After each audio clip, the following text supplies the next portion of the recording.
iban a 1000. Sí, no mames. Claro, de repente las rectas la remangaba bien machín. Güey, aparte de esto, güey. No me venían en putiza, ya no los pude alcanzar, güey. Y luego, como hay tráfico. Sí, güey, hay un valió chingo de madre. carros, cabrón. ¿Quién sabe por qué? ¿Será la hora o el día? ¿Mande? ¿Será por...? Ah, pues se fue quincena, va, ahorita así ahí. Pues sepa la chingada, güey, pero había tráfico, güey. Pero no mames, vienes en putiza, güey. Sí. ¿Eh? Güey. Qué chingón. Alguito, alguito. No, venía en putiza, güey. Cuando te alcanzas con ese güey, me chingué el que venía con él. Y los quise alcanzar, pero luego en la recta, güey, donde se ¿Otra alcanzó, vez? agarré tráfico y valió madre. No, pero venían en putiza, ¿eh? Sí, no, y esa madre corrió un chingo aparte. Ahora no se cayó. No, güey, no mames.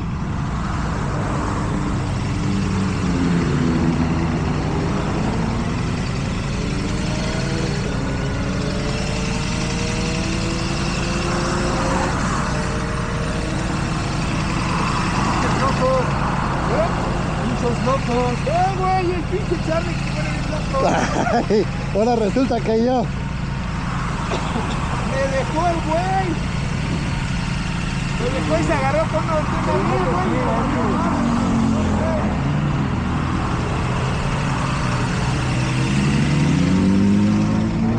¿Qué pasó, mi ama? ¿Todo bien? ¿Y ahora cómo le ves? ¿Cómo le ves? Aquí no veo ni madre. No me lo voy escuchando. Hijo de su madre, se pasa, aquí sí gente. No se reta, ¿no?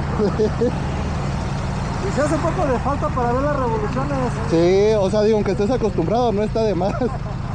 No sé ni cuánto venía.